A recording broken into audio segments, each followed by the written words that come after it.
Kas pidevalt segatud olles tekib vahest õhtul tunne, et ei saanud justkui mitte midagi tehtud, kuigi kogu aeg oli midagi teha? Hea uudis on see, et keskendumise eest ei vastuta mitte sina, vaid sinu töökeskkond on selles süüdi.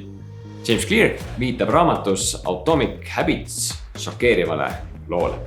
1971. aastal Vietnami sõjas avastati, et 20% Ameerika sõjaväelastest olid heroiinisõltlased.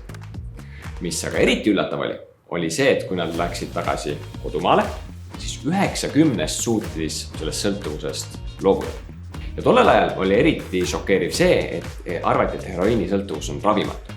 Vietnami sõjas olev keskkond lihtsalt soosis nii tugevalt seda sõltuvust. Seal oli suur stress, teised tarvitasid seda, ümberringi oli heroiin kergesti kätte saada.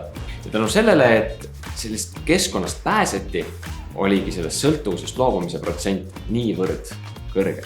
Kui võrrelda nüüd teistpidi, kuidas töötavad rehabilitatsioonikeskused?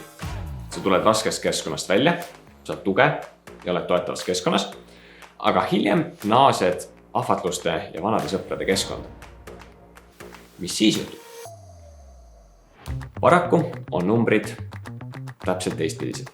90 langeb tagasi sõltuvusse. Ja see illustreerib nii ilmekalt, kui oluline on meid ümbritsev keskkond. Ja nüüd on minu küsimus sulle. Kas sina töötad keskendumist soosivas keskkonnas?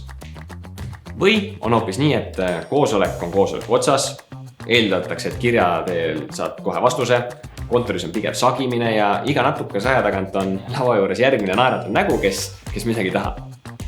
Tundsid ennast ära? Sa ei ole üksi.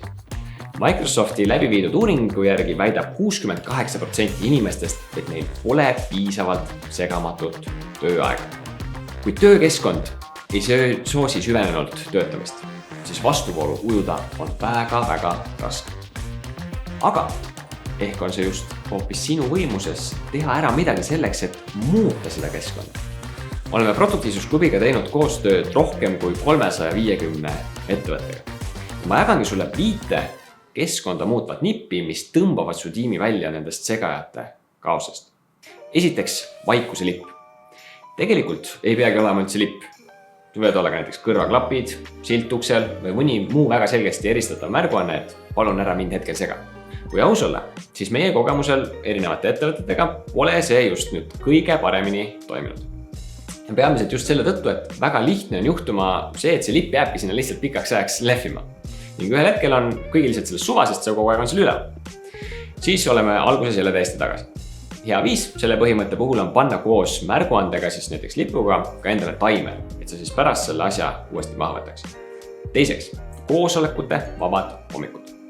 Mitmes ettevõttes on rakendatud sellist asja nagu näiteks koosolekute vaba reede. See on hea, aga sellest kõvasti kasulikum samm edasi on koosolekute vabad hommikud. Asi on nimelt selles, et hommikuti ollakse keskmiselt värskemad ning seda aega on hea just kasutada selleks, et süvenenult tegutseda. Nii just nende kõige raskemate ja olulistemate projektidega. Koosolekute vaba päev on lihtsalt see, et ära jäänud koosolekud kipuvad jagunema teiste päevade peale laiali ja siis nad söövadki ära selle kõige sinu kasulikuma ja parema energilisema aja. Kolmandaks, kokkulepped. Kui kiirelt siis peab vastama? Rescue Time uuring leidis, et keskmiselt vaatab töötaja oma meili või kiirsuhtlusplatvormi iga 6 minuti tagant. 6 minutit. Ja niimoodi 6 minuti kaupa keskendudes, ega see just eriti kaugele ei jõua. Kui on kokku lepitud, kui kiiresti sa eeldad, et sinu kas siis meilile, kirjale, Slackidele, sõnumile vastatakse, sa annabki selge signaali, et mõneks ajaks on täiesti mõistlik ennast nendest kanalitest välja ühendada. Järgmine punkt, vaikne aeg. Ja see muutus on see, mis on enim ettevõtteid aidanud. Kõige magusam aeg on enamasti olnud umbes 10–12. Siis jõuad enne veel jooksvad asjad läbi rääkida ja siis mõneks ajast koopasse kolida. Lisaks on sellel ajal enamik töötajaid kõige värskemad ning inimestel on piisavalt energiat, et neid olulisemaid asju tehtud saada. Mida see enamasti tähendab? See tähendab seda, et kolleegide poole pöördutakse siis, kui on tõesti väga-väga vaja.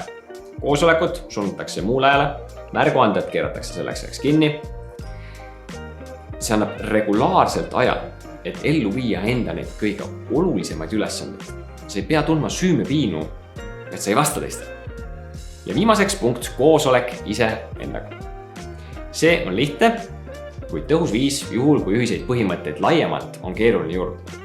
Aga sa pead olema tähelepanelik, sest väga kerge on juhtuma see, et need teistega koosolekud saavad tähtsamaks, kuigi tegelikult sellel koosolekul iseendaga sa lood selle kõige suurema väärtuse nii endale kui ka ettevõttele.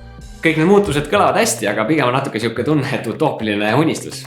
Ja eks olgem ausad, lähtuvalt töö iselemust, kõik need ei olegi realistlikud ja peab valima, mis endale sobib. Meil on kogemus, kuidas selliseid muutusid ellu ja väga erinevates ettevõtetes. Ja kui sina soovid tasuta konsultatsiooni, kuidas sinu enda ettevõttes paremat keskendumiskeskkonda luua, siis kirjuta meile ja vaatame, äkki leiame koos mõne väga hea lahenduse. Tšau!